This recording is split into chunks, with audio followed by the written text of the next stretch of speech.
అబ్బో ఇక్కడ కేజీ చీరలు కొంటే అర కేజీ చీరలు ఫ్రీ అంట. మంగళ్య షాపింగ్ మాల్ కేజీల్లో సేల్ టన్నుల్లో ఆనందం. ధర్మేంద్ర ప్రధాన్ రాజీనామాను ఆమోదించారు. రాష్ట్రపతి ద్రౌపది ముర్ము కేంద్ర విద్యాశాఖ మంత్రిగా ప్రహ్లాద్ జోషికి అదనపు బాధ్యతలు అప్పగించారు. బ్రేకింగ్ న్యూస్ చూస్తున్నాం. కేంద్ర విద్యాశాఖ మంత్రి ధర్మేంద్ర ప్రధాన్ రాజీనామా చేసిన తర్వాత ప్రధానమంత్రి నరేంద్ర మోదీ దగ్గరికి రాజీనామా లెటర్ వెళ్లడం, ప్రధాని ఆమోదం తర్వాత రాష్ట్రపతి భవన్ కు వెళ్ళింది. రాష్ట్రపతి ద్రౌపది ముర్ము కూడా తాజాగా ఆమోదించారు. అయితే విద్యాశాఖను తాత్కాలికంగా ప్రహ్లాద్ జోషికి అదనపు బాధ్యతల కింద అప్పగించింది కేంద్ర ప్రభుత్వం. ఇప్పటికే వినియోగదారుల వ్యవహారాలు, ఆహారం, అదేవిధంగా ప్రజా పంపిణీ, పునరుత్పాదక ఇంధన శాఖ మంత్రిగా ఉన్నారు ప్రహ్లాద్ జోషి. ప్రస్తుతం ఉన్నటువంటి శాఖలకు అదనపు బాధ్యతలు అప్పగించారు ప్రధాని మోదీ. అయితే మోదీ అమిత్ షాలకు అత్యంత నమ్మకస్తుడుగా ఉన్నారు ప్రహ్లాద్ జోషి. ప్రస్తుతం కర్ణాటకలోని ధార్వాడ్ నుంచి లోక్సభ ఎంపీగా గెలుపొందారు. ధార్వాడ్ నియోజకవర్గ లోక్సభ నుంచి కూడా 2004, 2009, 2014, 2019 ఎన్నికల్లో కూడా ఆయన విజయం సాధించడం జరిగింది. పార్లమెంటరీ అఫైర్స్ మినిస్టర్ గా కూడా ప్రహ్లాద్ జోషి గతంలో పనిచేసినటువంటి ఆయన మనం చూసాం. అయితే పూర్తి స్థాయిలో తాత్కాలికంగా అంటే ఇప్పుడు అదనపు బాధ్యతల కింద విద్యాశాఖను ఆయనకి కేటాయించడం జరిగింది.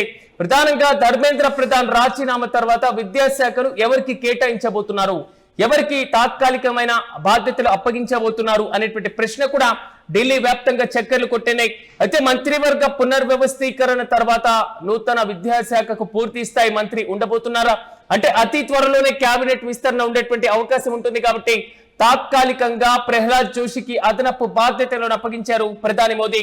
అయితే ప్రహ్లాద్ జోషి తనకంటూ సీనియర్ నేతగా 5 సార్లు లోక్సభకు గెలుపొందినటువంటి ఎంపీగా, మరి ముఖ్యంగా బీజేపీలో RSS లో కీలకమైనటువంటి నేతగా కూడా ఎదిగారు. కర్ణాటక రాష్ట్రం నుంచి ఆయన లోక్సభకు ప్రాతినిధ్యం వహిస్తున్నారు. ప్రస్తుతం కీలకమైనటువంటి శాఖలకైన మంత్రిగా వ్యవహరిస్తున్నారు. మరి ముఖ్యంగా నరేంద్ర మోదీ, అమిత్ షాలకు అత్యంత నమ్మకస్తుడిగా, RSS బలమైనటువంటి నాయకుడిగా కూడా ఆయనకు గుర్తింపు ఉంది.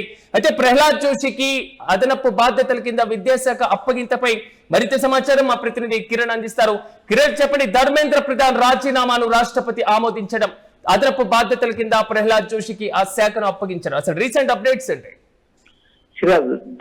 ధార్వాడ్ పార్లమెంట్ సెగ్మెంట్ నుంచి వరుసగా 5 సార్లు గెలిచిన ప్రహ్లాద్ జోషికి కేంద్ర విద్యాశాఖ మంత్రిగా అదనపు బాధ్యతలు కేటాయించారు ప్రధానమంత్రి నరేంద్ర మోడీ. ఇప్పటికే ధర్మేంద్ర ప్రధాన్ రాజీనామా ఆమోదం పొందడం, రాష్ట్రపతి ద్రౌపది ముర్ము ఆమోద ముద్ర వేశారు. అయితే ఇక్కడ ప్రధానంగా ప్రహ్లాద్ జోషి కర్ణాటక ప్రాంతానికి సంబంధించిన వారు. కర్ణాటకలోని ధార్వాడ్ లోక్సభ బీజేపీకి అత్యంత బలమైన లోక్సభ నియోజకవర్గం ధార్వాడ నియోజకవర్గం. ఈ ధార్వాడ నియోజకవర్గం నుంచి వరుసగా 2004, 2009, 2014, 2019, 2024 వరుసగా 5 సార్లు ఎంపీగా గెలిచిన ప్రహ్లాద్ జోషికి ఇప్పటికే కేంద్రంలో పునరుత్పాదక శాఖ మంత్రిగా ఉన్నారు. పార్లమెంటరీ వ్యవహారాలు మెయింటైన్ చేస్తున్నాడు. అటు నరేంద్ర మోడీతోనూ ఇటు అమిత్ షాతోనూ అత్యంత సన్నిహిత సంబంధాలు కలవు. మరోపక్క RSS తో అత్యంత అనుకూల సంబంధాలు కలిగిన ప్రహ్లాద్ జోషికి అదనపు బాధ్యతలు కేటాయించారు.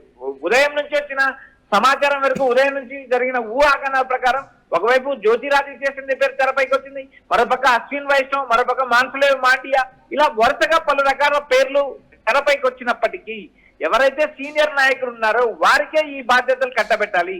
గతంలో 2019లో ఆయన కేంద్ర కేబినెట్ లో పనిచేశారు. 2024లో కేంద్ర కేబినెట్ లో పనిచేస్తున్న ప్రహ్లాద్ జోషికి విద్యాశాఖ మంత్రిగా బాధ్యతలు కట్టబెట్టారు. అయితే ధర్మేంద్ర ప్రధాన్ రాజీనామా తర్వాత జరిగిన రాజకీయ పరిణామాలు, వరుసగా కేంద్ర పెద్దలు, వరుసగా బీజేపీ నేతలతో భేటీ అవుతున్నారు. ఇప్పటికే మహారాష్ట్రకు సంబంధించిన ముఖ్యమంత్రి మాజీ ఉప ముఖ్యమంత్రి ఏక్నాథ్ సింధేతో పాటు మరోపక్క ఇటు దేవేంద్ర ఫడ్నవీస్ కూడా ఢిల్లీకి చేరుకున్నారు. దేవేంద్ర ఫడ్నవీస్ కూడా కేంద్ర కేబినెట్ లోకి తీసుకుంటారంటూ ఊహాగానాలు ప్రారంభమయ్యాయి. అయితే ప్రస్తుతం జరుగుతున్న పార్లమెంట్ సమావేశాల తర్వాత కేబినెట్ విస్తరణ జరుగుతుందంటూ ఒక ప్రచారం. అంటే మీరన్నట్లుగా విద్యాశాఖను ప్రహ్లాద్ జోషికి కేటాయించడం తాత్కాలికమే అనుకోవాలా, అంతేనా? కేబినెట్ లో పూర్తి స్థాయి విద్యాశాఖ మంత్రి రాబోతున్నారా? ఇక్కడ ప్రధానంగా కేంద్ర కేబినెట్ విస్తరించే అవకాశాలున్నాయి. పార్లమెంట్ సమావేశాల కంటే ముందు కేంద్ర కేబినెట్ విస్తరించాలని మోడీ ప్రయత్నాలు చేసినప్పటికీ కేంద్ర కేబినెట్ విస్తరణ సాధ్యం కాలేదు. ఒకవైపు CJP ఆందోళన మొదలవడంతో కేంద్రంలో అటు పార్లమెంట్ లో ఉభయ సభలు రోజు రోజుకు వాయిదా పడుతున్నాయి. మరోపక్క కీలక బిల్లులు ఆమోదించుకోవడానికి బీజేపీ వ్యూహాలు సిద్ధం చేస్తుంది.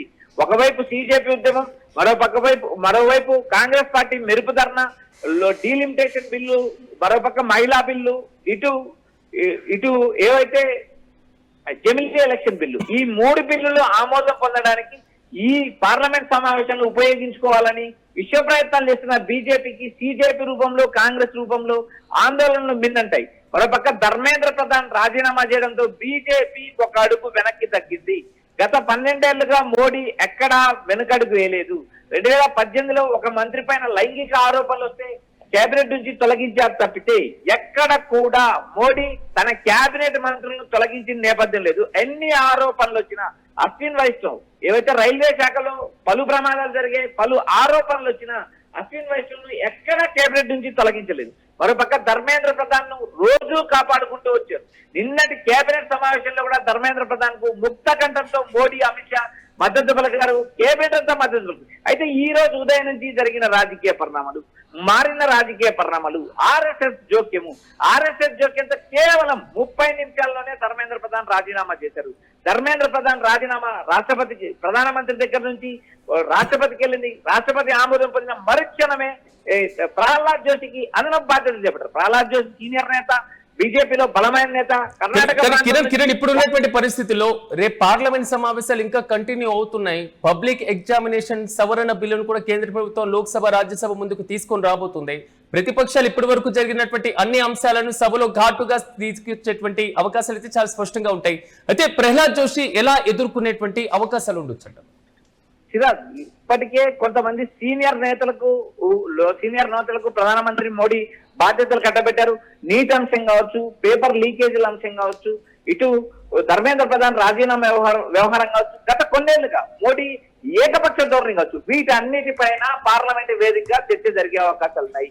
Congress party, India bloc, Congress కూటమికి సంబంధించిన ఎంపీలు కానీ, ప్రతిపక్ష పార్టీకి సంబంధించిన ఎంపీలు కానీ ప్రధానమంత్రి మోడీని కౌంటర్ చేసే అవకాశాలు ఉన్నాయి. ఇప్పటికే కాంగ్రెస్ పార్టీ, ఉత్తర భారతదేశంలో కాంగ్రెస్ పార్టీ రోజు రోజుకు పుంజుకుంటుంది. మరోపక్క రాహుల్ గాంధీ ట్విట్టర్ కానీ, రాహుల్ గాంధీ సోషల్ మీడియా అకౌంట్లకు కానీ భారీ ఫాలోయింగ్ ఉంది. ప్రధానమంత్రి నరేంద్ర మోడీ డౌన్ ఫాల్ అవుతున్నారు అంటూ దేశవ్యాప్తంగా ఒక చర్చ ప్రారంభమైంది. ఇలాంటి నేపథ్యంలో CJP ఉద్యమం అకస్మాత్తుగా బీజేపీని భారీ స్థాయిలో ఎదురుదెబ్బకొట్టింది. తాము ఏదైతే నమ్ముకున్న బీజేపీ ఐటీ సెల్, గత 12 ఏళ్లుగా బీజేపీ ఐటీ సెల్ ఎవరిపైనైనా అసత్య ప్రచారాలు చేసింది. మొట్టమొదటిసారిగా బీజేపీ ఐటీ సెల్ కు భారీ ఎదురు దెబ్బ తగిలింది, బీజేపీకి దెబ్బ తగిలింది. ఎందుకంటే దేశవ్యాప్తంగా లక్షలాది మంది స్టూడెంట్స్ రోడ్డుపైకి రావడం, ఆయా రాష్ట్రాల్లో వినూత్నంగా నిరసనలు జరగడం, బీహార్ లాంటి రాష్ట్రంలో, అత్యంత వెనుకబడిన బీహార్ లాంటి రాష్ట్రంలో CJP ఉద్యమం ఒక భారీ స్థాయిలో జరిగింది. పోలీసులు కాదు, ప్రభుత్వాన్ని కాదు, వేటిని లెక్క చేయకోకుండా యువత దూసుకొని వచ్చిన పరిస్థితి వెనుకబడిన బీహార్ రాష్ట్రం ఉంది. అలాంటి నేపథ్యంలో ఉత్తర భారతదేశం అంతా కాక్రోచ్ పార్టీకి సంబంధించిన నేతలు కావచ్చు, విద్యార్థులు కావచ్చు, సంఘటితమై రోడ్డు మీదకి వచ్చిన పరిస్థితి. ఇలాంటి నేపథ్యంలో ఎట్టకేలకు ధర్మేంద్ర ప్రధాన్ రాజీనామా చేయించారు. మరోపక్క ధర్మేంద్ర ప్రధాన్ స్థానంలో ప్రహ్లాద్ జోషిని నియమించారు. బ్రేకింగ్ న్యూస్ చూస్తున్నాం. ధర్మేంద్ర ప్రధాన్ విద్యాశాఖ మంత్రికి రాజీనామా చేయడం, ఆయన రాజీనామాను కూడా రాష్ట్రపతి ద్రౌపది ముర్ము ఆమోదించారు. అయితే తాత్కాలికంగా అదనపు బాధ్యతలుగా ఇప్పటికే మంత్రిగా ఉన్నటువంటి ప్రహ్లాద్ జోషికి అప్పగించడం జరిగింది. వినియోగదారుల వ్యవహారాలు, ఆహారం, ప్రజా పంపిణీ, పునరుత్పాదక ఇంధన శాఖ మంత్రిగా ఆయన ఉన్నారు. అయితే ప్రస్తుతం ఉన్నటువంటి శాఖలకు తోడుగా అదనపు బాధ్యతలను అప్పగించారు మోదీ. అమిత్ షాలకు అత్యంత నమ్మకస్తుడిగా ఉండడం, ధార్వాడ్ నుంచి ప్రెసిడెంట్ లోక్సభ నుంచి ఆయన గెలుపొంది ఎంపీగా ప్రాతినిధ్యం వహిస్తున్నారు. దాదాపు 2004 నుంచి వరుసగా అన్ని ఎన్నికల్లో కూడా ఆయన ధార్వాడ్ నుంచి ఎంపీగా గెలుపొందడం, కర్ణాటక రాష్ట్రానికి సంబంధించినటువంటి కీలక నేతగా ఉన్నారు. యూటీవీ స్క్రీన్ పైన చూస్తున్నాం రాష్ట్రపతి భవన్ దగ్గర నుంచి విడుదలైనటువంటి ప్రెస్ నోట్ ను. మరోవైపు ధర్మేంద్ర ప్రధాన్ రాజీనామాను కూడా ఆమోదించినట్లుగా రాష్ట్రపతి ధృవీకరించారు. అట్ ద సేమ్ టైం అదనపు బాధ్యతల కింద కేబినెట్ మినిస్టర్ కింద విద్యాశాఖను ప్రహ్లాద్ జోషికి కూడా కేటాయించడం జరిగింది. రానున్నటువంటి పార్లమెంట్ సమావేశాల్లో అత్యంత కీలకమైనగా పబ్లిక్ ఎగ్జామినేషన్ అమెండ్మెంట్ యాక్ట్ ను కూడా కేంద్ర ప్రభుత్వం తీసుకురాబోతుంది. మరి ఏ విధంగా చట్ట సవరణకు సంబంధించినటువంటి అంశాలలో ప్రహ్లాద్ జోషి ముందుకెళ్లబోతున్నారు? కేబినెట్ విస్తరణలో నూతన విద్యాశాఖ మంత్రి ఉండేటువంటి అవకాశాలు ఉన్నట్లుగా, దేవేంద్ర ఫడ్నవీస్ కు ఆ బాధ్యతలు అప్పగించబోతున్నట్లుగా మాత్రం ఢిల్లీ వర్గాల్లో తీవ్ర చర్చనీయాంశంగా మారుతుంది.